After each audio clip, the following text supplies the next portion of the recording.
সম্মানিত ভিউয়ার্স, আপনাদের সাথে আরেকটা নতুন ভিডিও নিয়ে হাজির হলাম। আজকে বেলে মাছ রান্না করব, তাই বেলে মাছ ধুয়ে নিতেছি। আগেও ধুয়ে কুটে বেছে সুন্দরভাবে পরিষ্কার করে নিয়েছি, এখন আবার একটু ভালোভাবে ধুয়ে নিতেছি। আজকে বেলে মাছ জিরে বাটা দিয়ে পাতলা ঝোল করব।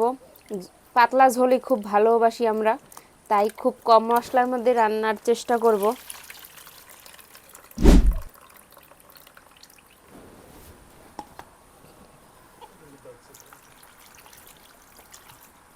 দেখুন মাছগুলো দেখতে কত সুন্দর, একদম টাটকা মাছ।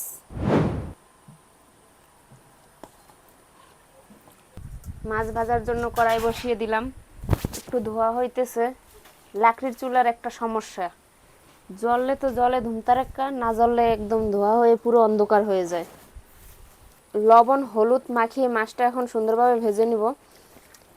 তাই কড়াইতে তেল দিয়ে দিয়েছি, তেলও গরম হয়ে গেছে, এখন আমি মাছ দিয়ে দেব।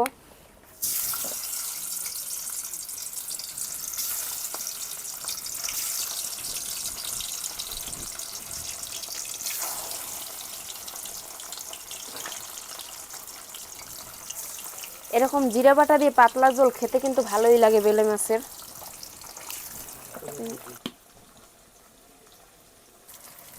বেলে মাছ কিন্তু বেশি ভাজলে ভালো লাগে না, হালকা ভাজা দিয়ে নিলেই ভালো হয়। কিন্তু ভাই ছিড়িস না, ভয় লাগতেছে।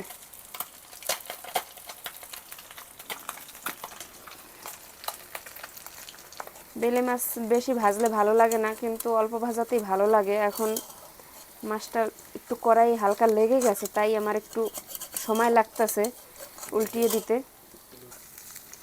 চুলার জালটা একটু বেশি জ্বলতেছে, তাই আমি বাহিরে নিয়ে আসলাম। মাছটা ফুটতেছে চামড়াগুলো, এই জন্য আমি সাইডে এনে উল্টিয়ে দিতেছি মাছগুলো। তারপরও ভেঙে গেল, আস্তে আস্তে উল্টাতে পারলাম না, একটা মাছ ভেঙেই গেল। বেলে মাছ কিন্তু খুব নরম হয়, এজন্যই সমস্যা। মাছ টাটকা, কিন্তু এমনিতে মাছটা তো নরম থাকে, ওটা কোনো ব্যাপার না। একটা মাছ ভেঙে গেল।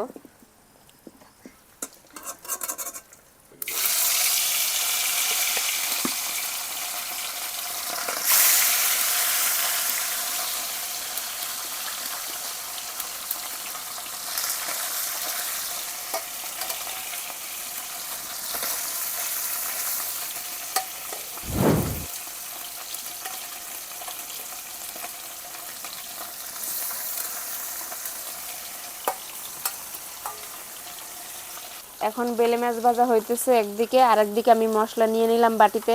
একটু শুকনো মরিচের গুঁড়া, হলুদ গুঁড়ো, লবণ, এই হালকা মশলা দিয়ে রান্না করব। গরমে খেতে কিন্তু হালকা মশলা রান্না খুবই ভালো লাগে। এখন জল দিয়ে গুলিয়ে নিতেছি। এখন মশলাটা রেডি করে নিলাম, এটা দিয়ে তো ঝোল বসাবো। তারপরে যে মানে যেটাকে বলে টালা জিরা, ভাজা জিরা বলে অনেকে, ভাজা জিরা বেটে নিব। কে কে বেলে মাছের জিরা বাটা দিয়ে পাতলা ঝোল পছন্দ করেন অবশ্যই কমেন্ট করে জানাবেন। আমার কাছে তো খুবই ভালো লাগে। এই মাছটা ভাজা হয়ে গেছে, এখন উঠিয়ে নেব।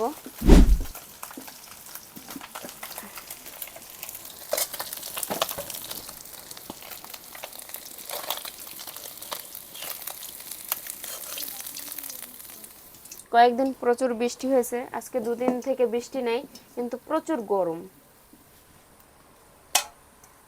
এত গরম পড়ছে মনে হচ্ছে বৃষ্টি হবে আরো। অল্প কয়েকটা মাছ ছিল, ভেজে নিলাম। পাত্র ছোট বিধায় আমি কয়েকবার করে ভেজে নিলাম, এজন্য লাস্টে অল্প কয়েকটা মাছ ছিল। কারণ এগুলো চেতনা খোলায় ভাজলে একসাথে অনেকগুলো মাছ ভাজা যায়, যেহেতু এটা কড়াই, তাই আমি অল্প অল্প করে সব মাছ ভেজে নিলাম। মাছ ভাজা শেষ। মাছ ভাজা শেষ, এখন পরবর্তী ধাপে চলে যাব। তেল দিয়ে দিলাম কড়াইয়ে, কারণ আগে থেকেই তো গরম। এখন তেলটা গরম হলেই জিরা ফোড়ন দিয়ে দেব। তেল ভালোভাবে গরম হয়ে গেছে, এখন আমি কাঁচা জিরা ফোড়ন দিয়ে দিলাম। জিরাটা ভাজা হোক, তারপর আমি মশলা দিয়ে দেবো, বাকি মশলা। এই যে মশলাটা আমি রেডি করে রাখলাম, এটা এখন তেলের উপরে দিয়ে দেব। জিরা ভাজা হয়ে গেছে, এখন আমি মশলা দিয়ে দেবো।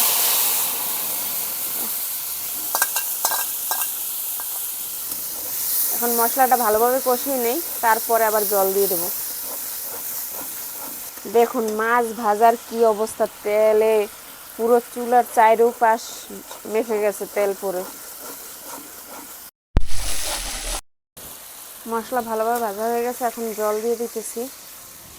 এটা হচ্ছে ঝোলের জন্য জল দিয়ে দিলাম।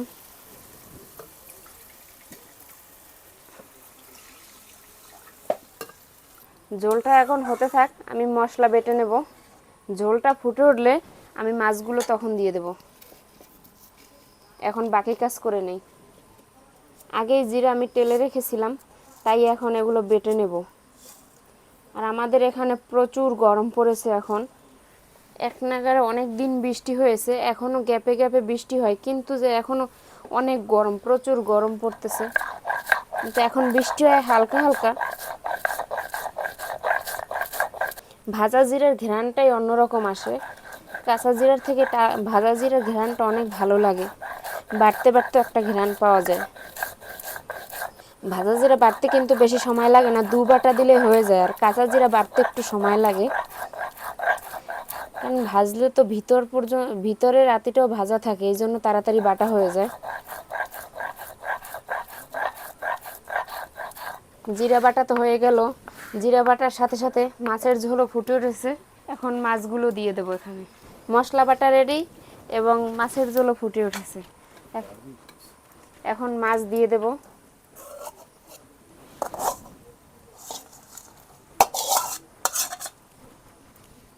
এখন মাছগুলো দিয়ে দিলাম। মাছগুলো কিছুক্ষণ জাল হোক।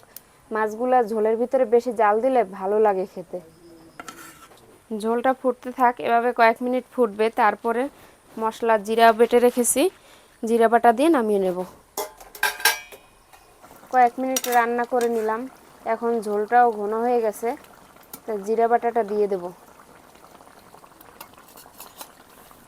জিরাটা বাটিতেই ছিল, একটু ঝোল উঠিয়ে নিয়ে তার সাথে জিরাটা মিক্সড করে একটু পাতলা করে নিলাম, যাতে জিরাটা আস্তে আস্তে কোথাও না থাকে।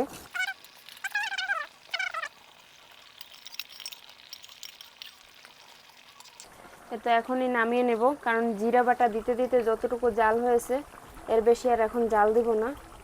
তাও 1 মিনিট হয়ে গেল। এই যে ঝোলটা ঘন হয়ে গেছে, এখন নামিয়ে নেব। রেডি হয়ে গেল জিরা বাটা দিয়ে বেলে মাছের ঝোল। এখন ঢেলে নেব আরেকটা পাত্রে। সম্মানিত ভিউয়ার্স, আমার জিরা বাটা দিয়ে বেলে মাছের ঝোল রান্না এখানে শেষ। আমার পুরো ভিডিওটা যদি আপনাদের ভালো লেগে থাকে অবশ্যই লাইক কমেন্ট শেয়ার করে দিবেন। আর আমার চ্যানেলটি যারা সাবস্ক্রাইব করেননি এখনও, তারা অবশ্যই সাবস্ক্রাইব করবেন।